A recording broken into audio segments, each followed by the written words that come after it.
Hello and welcome to the RetroMacCast with James and John, where in each episode we'll stroll down the Macintosh memory lane. We'll discuss older Macintosh computers, collecting all things related to the Mac and Apple computer, and current topics from the perspective that only a couple of old Mac fans can provide. Hey. Hello. Hello. We are here. We got Scarlet Swordfish and Nunez HR in the chat. And so far, so good. Didn't we have a snafu last week? I think there was a bit of a glitch starting. There was, yeah. Something was happening. Was there did we have to do a restart? Was there a unexpected reboot? I don't know, but I know that the gremlins are becoming fewer and far between. This evening, we only had just me with some weird crackly audio.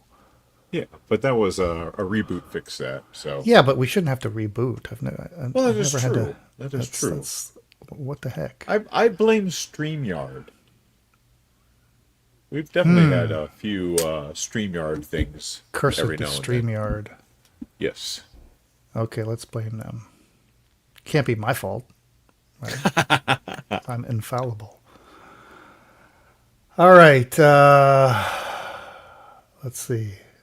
I guess we could just go ahead and kick this one off for real. Let's do it. Let's go in. Do it. 3, 2, 1. Oh, wait a minute.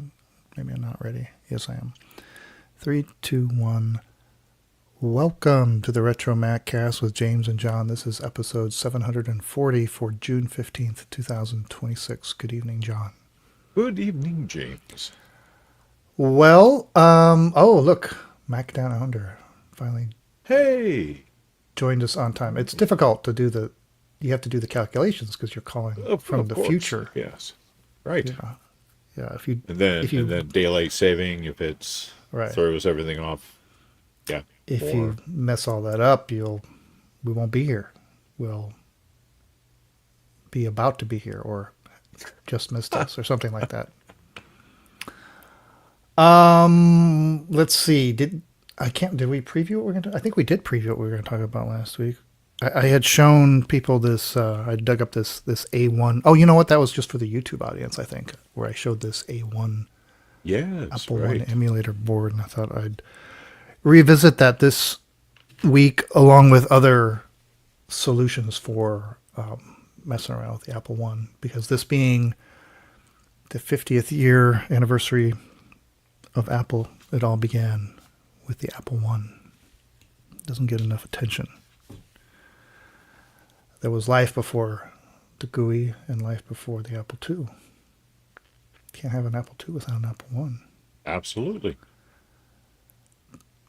And you can't have an employee 1 without an employee 0. As Steve Jobs told us. That's right. So was there an Apple 0? I don't know. That's a good question. We'll never know. Yeah, because it is. They started with the Apple II as their first commercial one, which probably did confuse quite a few people. Well, you mean commercial success. Commercial success. Yeah, exactly. They had an Apple One. They sold that. Yeah. But they didn't have an Apple 0. But it wasn't called an Apple One. They could have... No, it was just called the Apple computer. Right. Yeah. I see what you mean. They could have retroactively called that the Apple 0 and just put out the Apple computer as the... Right. Okay. Yeah. Mac Down Under. Did the prototype Apple ones have no name? I mean, I think they were just called the Apple computer. Yeah. No, there was no model. There's no need to distinguish it from anything else they sold. Okay, we'll be right back with eBay finds. All right, that's funny. Can you buy something live on stream? Sure. Whatever. Whatever it is. Let's. I need to share my screen. Okay, you got a link for us, RetroTech? Or are you just saying in general? We'll just look at the eBay finds. Maybe I'll buy one of these things. Let's go in 3, 2, 1. Okay, let's look at the eBay finds from last week. All three of them were Macs that were modded to be a little more resilient. that is hard drives removed and running with blue SCSIs, recapped, and that's kind of it. Cleaned up, that Yeah. kind of sort of thing. So there was the PowerBook 145B. It was available for $399, and it sold on June 14th for $399, or best offer, I guess. We don't know. Doesn't say if it was best offer or not. And then there was the Classic 2, also recapped with the blue SCSI. That too sold. And I don't think there was a best offer for that one, so it was just $399. Terrific. And these were all 3 different sellers too, by the way. And then the LC3, that one, the listing was ended because it was no longer available. You always Mystery. wonder on those. So I don't know what happened. Yeah. What happened? Yes. What could have happened? Indeed. All right. 3 auctions this week. We talked about the special pins that were being offered to Worldwide Developer Conference attendees last week. Some of them very retro. Well, it turns out, at least according to this seller, that there were a number of pins, enamel lapel pins, provided to employees only. And presumably this is an employee that's now making sure that it's not so exclusive by reselling them on eBay. And so this one, and there's actually a bunch of them, but let me start with the one that's like a classic original Mac, and it says hello on the screen. And then on the little card it says 1984 won't be like 1984, happy birthday Macintosh. Which, it's weird because it's not really the, at least Well, that's what I was going to ask. birthday. Is this, if this is a new pin, then yeah, it seems weird that it would have, maybe 2 years ago, this would have been, Yeah. kind of for a milestone. I mean, it birthday, celebrates a but, birthday every year, right. for sure. Exactly. But Yeah. it wasn't a significant one, is what you're saying. Right. Yeah. Yeah. Cool little pin. It looks like the proportions are a little off. I don't know. Doesn't it seem a little? It does. Yeah, it Squat. doesn't. You would think it would look a little bit more like the starting icon. Yeah. We are sure this is actually an Apple pin. It's on the feeling card. It's not. See the little. Well, you think it's not? I Think maybe it's somebody's fooling not. us. Well, they have. Oh, that's an interesting theory. Well, there's a few more. And this one's in the shape of an original iPod, and it says on the card, 1,000 thanks to you. So, I mean, if they fake these, they went through a lot of effort because it's a really nice pin. Yeah. The click wheel and everything. And then here's one that just has a quarter of, or I guess half of a rainbow. We make Apple better. Here's one that's, look at this one. Thank you for everything that you have done and continue to do. It has hello, kind of in a gradient. Welcome forward. It has the Apple logo. All right. So Macintosh Librarian mentions that she's pretty sure that they were made by employees, but without 100% permission from Apple. Oh, so They're giving them to each other then? that's maybe that's it. Yeah, I can see that. I like them. I do. I don't do know too. if I $100 like them. They're Yeah. listed at $99 a piece. But if they were a lot cheaper, I could go for these. Okay, what's next? All right, next we have an Apple Macintosh SE. This has been kind of the theme lately. It's been recapped and restored. It's got a blue SCSI. It comes with the mouse and the keyboard. The thing that makes this one unusual is the green CRT. I don't know if we mentioned this on the show before, but so the green screen monitor that comes with the Apple IIc, the tube is 100% swappable with the tube out of a Macintosh. No So kidding. that is, yeah. So, Never knew that. But But that's not what they did here. I don't think that's what they I'm did pretty here. sure that is what they did here. Oh, really? Yeah, yeah. new old Huh. stock, but it's a new old stock, but it's probably new old Oh, stock from I see. 2C is my guess. Okay. Yeah. So if you really like the color green on your monochrome Mac, this is a way to go. I'm just gonna leave it at that. The opposite looked better to me, which is where they took the tube out of the Mac and put it into the 2C monitor to give it a true grayscale Uh-huh. monitor versus the green on that, which made games a little bit better, I think. But anyway, the ones we talked about last week that had the recap and everything, I thought the prices were pretty good. This one, just because it's got the green screen, I don't know. They want buy it now of $849. Oof. It seems a bit pricey. There is a make an offer, Uh-huh. but it is a novelty Yeah. at, Yeah. at best to me. I have not seen the Blue SCSI installed on an SE and seeing it here in the where it sticks out the back like that in that Yep, processor yeah, slot. That's yeah. cool. You can you can download the STL file for that. I've done the same thing on my Mm-hmm. SE30 case back Neat. here. It makes it easier to get to the SD card. Now they used to say that it was green because it was easier on the eyes, like it's something to do Right. that. Is that true, or is it just was it Yeah, just yeah. Well, easier? yeah. So it the phosphor on there really reduced the flicker. So not only was it not as Oh, bright on the contrast, but it reduced a lot of the flickering. It had a much longer delay decay, got I it. should say, So it wasn't on the image. necessarily the color. Because remember, there was amber too, was also Yeah. Hmm. popular back then. Okay, we got one more.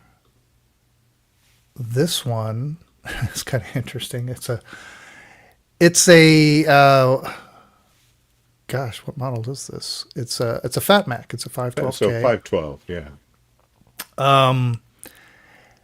This one, it's working, and they want $9,999 or best offer for it. Now, why on earth would a 512K Mac demand such a big number?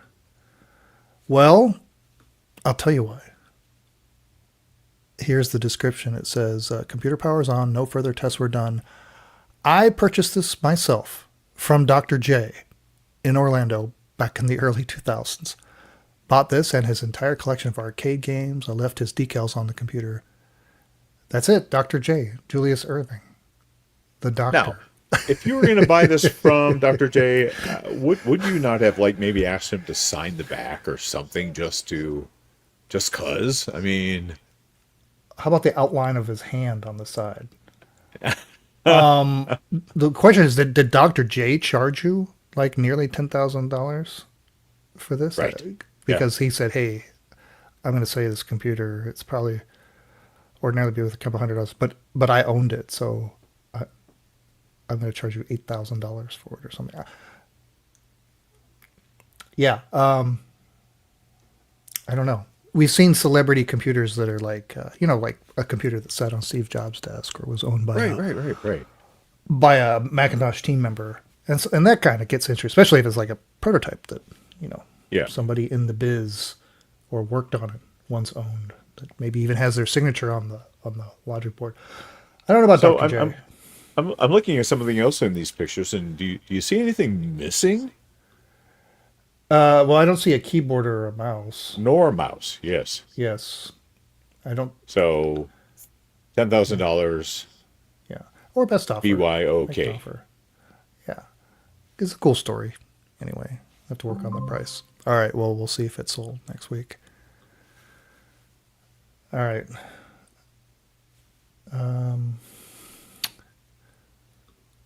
Cool.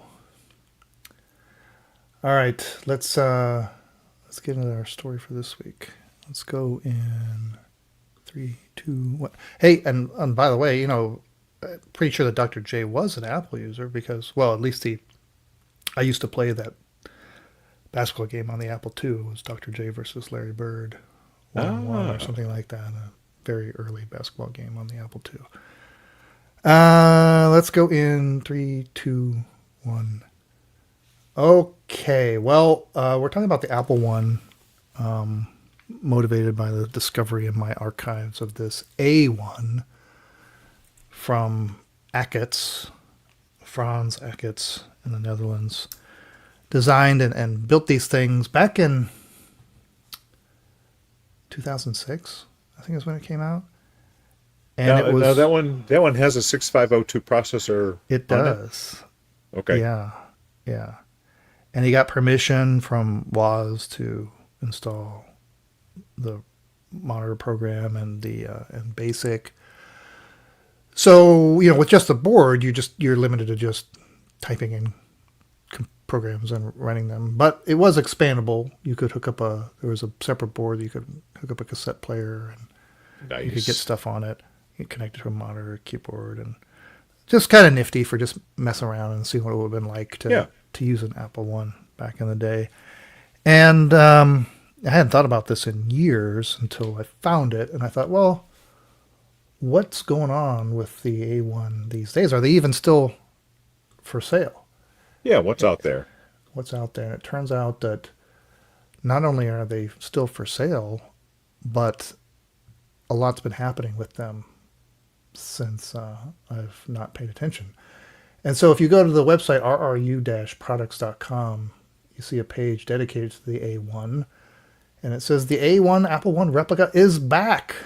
After many years, the legendary A1 Apple I replica computer is available again. So I guess there was a time when you couldn't get it. Faithful recreating Steve Wozniak's original design from 1976, the A1 brings the magic of the world's first Apple computer back to life with modern reliability and compatibility. And so now, not only can you buy what I have, which they call now the standard board, but you can buy two other versions. The extended board, which includes an integrated breadboard, so you can build up your own circuits and then control them or whatever through the Apple I. Or you can buy the A1 Plus system, which includes a integrated keyboard. So there's a picture there. You can see it. There's the A1 Plus system. Yeah, that little keyboard is really nice, and it looks like you could easily put an LCD, find a nice 4:3 aspect ratio LCD, kind of sit on top. It would make a nice kind of complete look. Right. Yeah, it looks like if you wanted to build out the rest of this case, even you could do that. It's kind of weird because it's got the connectors on the side, right, instead of the rear. But whatever. Kind of cool. And the page is a great resource because it gives a whole history of inspiration and beginnings from schematics to prototype, collaboration and innovation, support from Woz. Yeah, a little bit about the creator of that, some screenshots. It won a number of awards, and then you can go right to the store. Oh, and they have full documentation, user's manual, all that stuff is on here.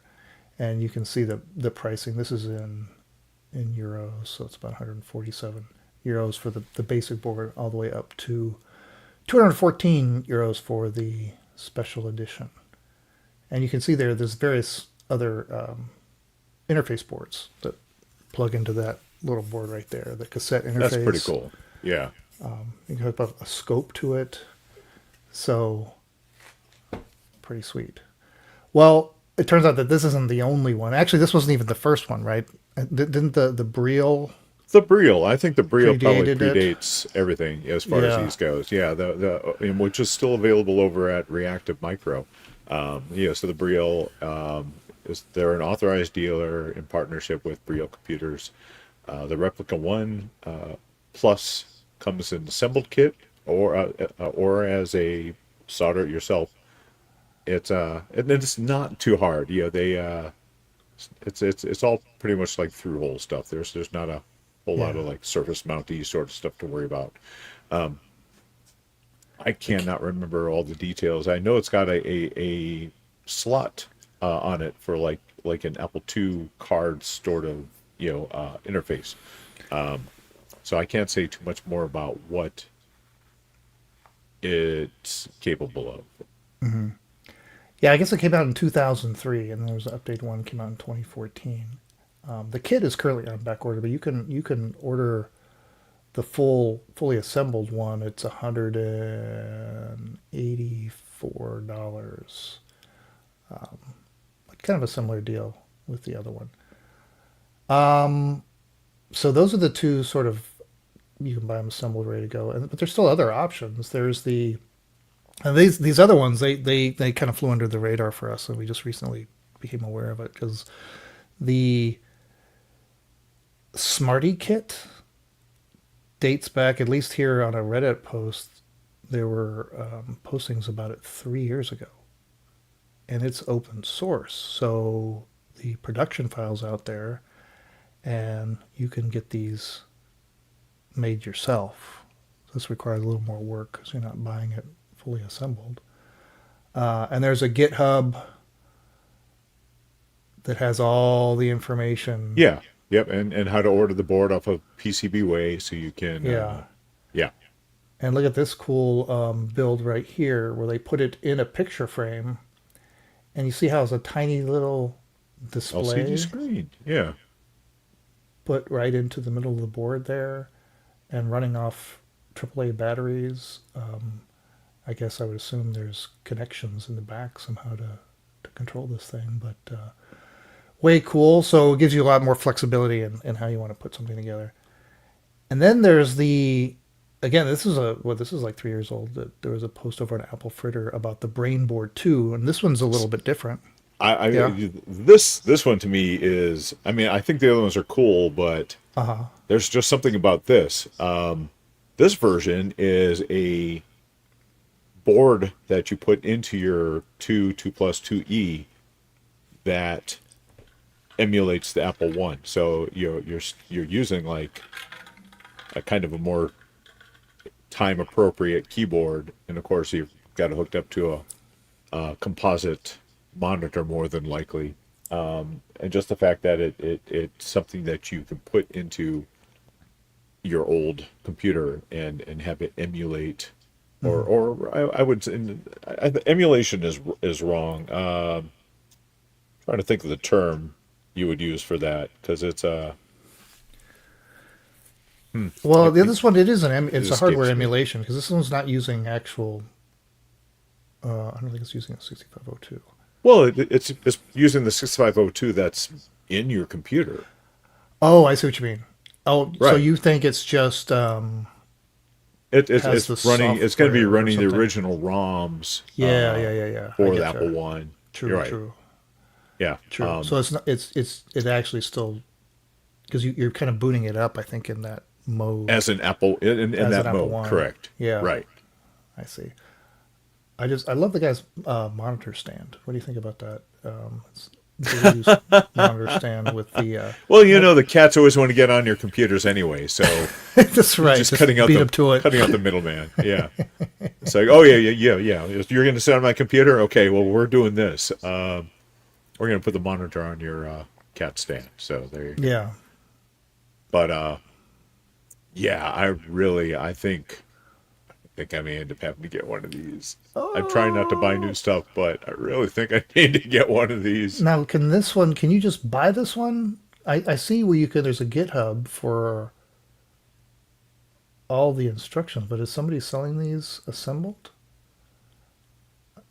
He mentioned that occasionally he has them for sale on his Yeah. eBay. Yeah, he doesn't have any right now. Okay. But it's got the PCBWay link again, so you can go to PCBWay Yeah. and get the board Right. ordered. I And then, see. yeah. Okay. And so it's Mike Willigall's behind this.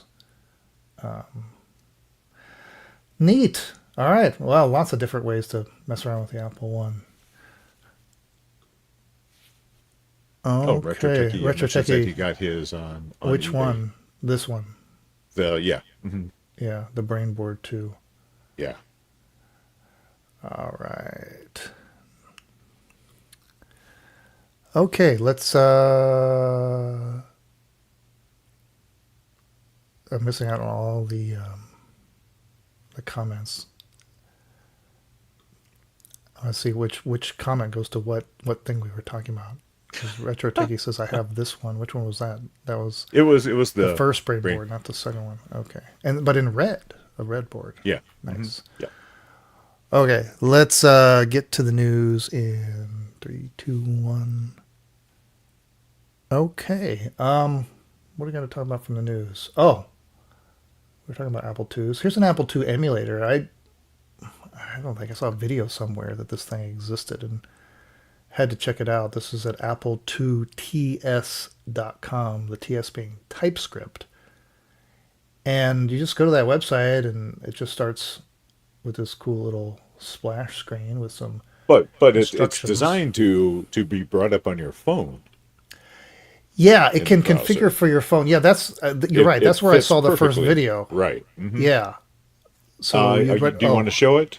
No, I don't. Yeah, There we that would go. be better, wouldn't it? There it is. But yeah, if you bring up that website on your phone, it looks great. Apple 2, the number 2, TS .com. Yeah, and so these different keyboard shortcuts, so you can boot it up. Oh, you get sound effects and everything. Of course, I got to put a disk in. That's what it's asking for. But it has examples here where you can click on some links and it'll run some scripts to load up some disks. So like here's this one loads up Total Replay, which is a known Oh yeah, that's way of pretty much all loading you up need. Apple II software. So You're this one loads. run a game. Let's run it with Choplifter, and boom, goes Total Replay, and it's quick too. Yeah. Now the question is, can you use touchscreen or whatever to actually control this? That I don't know. I haven't messed around with it beyond working here in my computer browser. Yeah. So there's a lot went into this. I mean, look at the disks and what is this? I just sort of start clicking on stuff. Oh, so this is like a software library. So if I want to run, really nice. if I want to run Ultima 4, I'll just boot that up and here we go. It's this sort So of the other convenience. question is when you do that, does it like say you were playing a game like Ultima 4 and you had made your characters and everything, does it wanna save save a it? local copy of the save disk for you? Yeah, how does That that would be all another work? question. I would hope so. It looks Yeah. like it looks like there's a lot of power in here just based on all these buttons. It seems like you could do that. Yeah, this sort of convenience just makes you wonder why are we messing around with real hardware? We could just do this on our phone or on a window. It's just so impressive, this kind of stuff. I'll have to try it on my phone. I haven't done that yet. So I guess it's going to be maybe an iPad might even be better, right? Ooh, yeah. Right? Yeah. Okay, moving on. We're going to go from running the Apple II on your iPhone to running OpenAI models on your classic Mac. There was this post by Alex Hoops on the Apple Macintosh Enthusiast yesterday talking about Mac and AI pre-release 1.0, looking for testers to test OpenAI, Anthropic, Gemini, OpenRouter, and Claude. And On your classic Mac? yeah, let me just read a little bit of this. It says, after a few months of behind-the-scenes work, Mac and AI is feature complete and actually close to a stable release. This is the biggest update yet. For those unaware, Mac and AI puts a modern AI assistant on your classic Mac, and the AI can actually drive the machine. It reads and writes files, now runs AppleScript, captures the screen, checks the network, searches a vintage software catalog, and more. Yeah, it's just running Eliza in the background. That's all it's really doing. You need a classic Mac running System 7.1 up to 9.2.2. You have to run a relay through a modern computer, so it's really a front end through a Oh, yeah. computer. Yeah. Okay. So it's more of a it's a fancy parlor trick, right? But it's, way cool. And so the author here, the developer, is just looking for people to chime in and work on it. There's a screenshot there showing what it would look like, the interface. But pretty sweet if you can, have your modern computer kind of doing the heavy lifting, but you can then use it to do some things that AppleScript was maybe certainly could do, but not in the way of invoking it like this. So Yeah, right. really, really wild, really wild. All right, so that's over on Apple Macintosh Enthusiasts Facebook group. And then the last one here, this is on rhyme.com, rhyme.com, and the poster here, let me scroll down to the bottom here. It's way down the bottom. Way down. Nick, who's an admin there. And the project is called Introducing My Apple Franken-Lisa Project. And the intro says here, I'm into vintage computers, and I'm especially into vintage Apple stuff. I already own an original Macintosh 128K, but I wanted a Lisa sitting next to it. So I went and priced out a real Apple Lisa. Turns out they cost thousands of dollars, yes. So I did the next most reasonable thing a person can do, which is spend an absurd amount of time and a not small amount of money 3D printing one instead. It is unfortunately not a one-to-one replica, but is close-ish. It is a bit of a Frankenstein machine held together by superglue, wood filler, and stubbornness. And then it goes into great detail about building this Franken-Lisa. And I think it turned out really, really nice. Selections Absolutely, on yeah. working with the model and, designing it, and then printing it. You can see it's quite an expansive printing setup that hopefully they already had. And then going about populating it, so they can actually run. And in this case, I think it's a Lisa M emulator that runs on a Raspberry Pi put in there. And then, trying to figure out the right monitor. I think they actually used a Surface tablet, if I'm not mistaken. Yeah. Oh, but they didn't stick with the Surface. Okay. Started that way, and then wound up finding a more conventional monitor. But yeah, I mean, just such a cool walkthrough. Even looking at peripherals and all the way through, lots of effort that went in. Yeah, very very nice step by step on this. Yeah, and the result is pretty slick. It doesn't actually have 5.25-inch Twiggy drives or anything like that. I think those are just for show there, but really slick. Congratulations. I don't. Is there a later picture where they? Yeah. I do find it funny though that the maker mentions that here's the honest verdict. The Lisa OS is just not very fun to use. It's fascinating if you place it in this historical moment, but that's how it actually worked. But beyond that novelty, there's generally not much to do on it. So they're actually running Mini VMac instead, or some variation. Right. Because it is true. I mean, it's if you want to run Office software and see what it was like, that's entertaining for how long, right? Right. Yeah. Then you just want to play Dark Castle. I mean, come on, let's face it. Right. Of course, there's other ways you can experience that without spending a gazillion amount of hours trying to build the physical instantiation of it. But kudos anyway. I think he needs to. There's one thing that's kind of missing there is need some logos. The badge. Yeah. Yeah, some badging would be nice. All right. Well, that's over on rhyme.com, and that's it for the news. Oh, yeah. I mean, I don't know what there's, how much homebrew software there was. Yeah, I'm sure there must have been, like, Lisa user groups back in the day. I've never, checked on, like, Macintosh Garden or something like that to see if there's Lisa homebrew software. That's a very good question. Let's see here.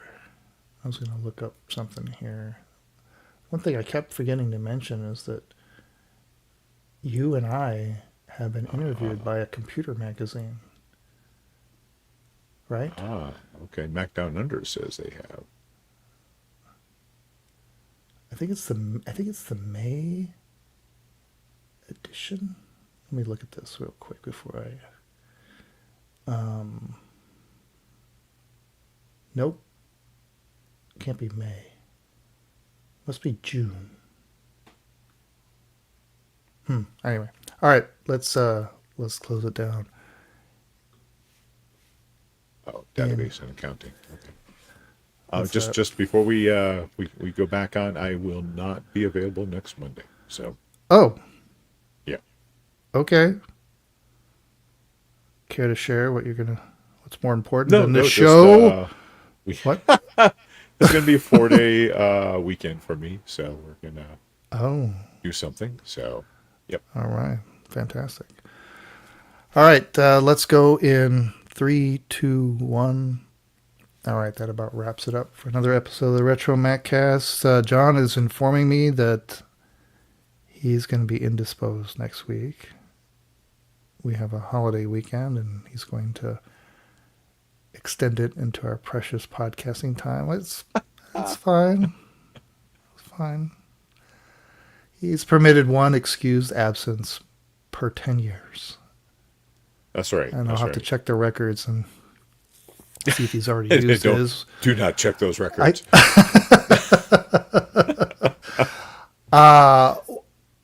One thing I failed to mention week after week, we got contacted by Brian at Computes Gazette. Do you know Compute Gazette? It's what is the history of Compute? That's something I need to look in. I mean, there was a magazine Compute, so I think it has Of course, sure. right. I think it has a lineage to that. Well, there's still a Computes Gazette that's there's both a print edition and a digital subscription. And he reached out to us because he does a feature each month on podcasts. And so he interviewed us. And so John and I are featured. And I want to say I was going to say June, but I'm not sure. Now I actually bought it. Oh. Then of course I downloaded it and saved it to one of 10 different clouds that I keep track of. I'll have to go find out which episode or which issue it was. But go to computesgazette.com to look at those subscription options or buy individual issues. And I think that's it. Thanks everybody for joining us in the chat. Again, we're off next week. And we'll be back the week after. And until then, remember, it's not old. It's retro. Cool. All All right. Well, thanks everyone for joining us tonight. You got a bonus? Do I have a bonus?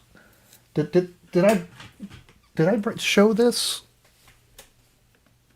Oh, yeah. Did I show this, or just you and I talked do about not it as a know. future episode? This is Let me see. the original video cassette for the Knowledge Navigator. Ah. What is that? Something else I January need to digitize in, 87? or do you know if it's available online? it's on YouTube. Okay. Yeah. Years ago, I tracked down an original cassette. Very nice. I loved all these old Apple cassettes that you track down. They're just so clean with the 6-color Apple logo, and just looks great on a shelf. I don't believe we've ever done an episode on the Knowledge Navigator, but it'd be fun for you to, or for you and I to kind of, do a play-by-play, and maybe pause occasionally while There you we're go. watching it, because it's not very long. It's total viewing time 5 minutes 45 seconds. This program is not for duplication, resell, or rebroadcast. Oops, better tell the YouTube people that. So maybe we'll do that next week, or the gentleman should be back. The folks that did the Mr. Macintosh program. Oh yeah, yeah, that yeah. might happen next week. So, or Oh, not the 2 week weeks from after now. next, 2 weeks from Right. now. Yes. Astusa. All right. Again, thanks everybody for joining us. We'll play a little music and we'll be on our way. Bye, everybody.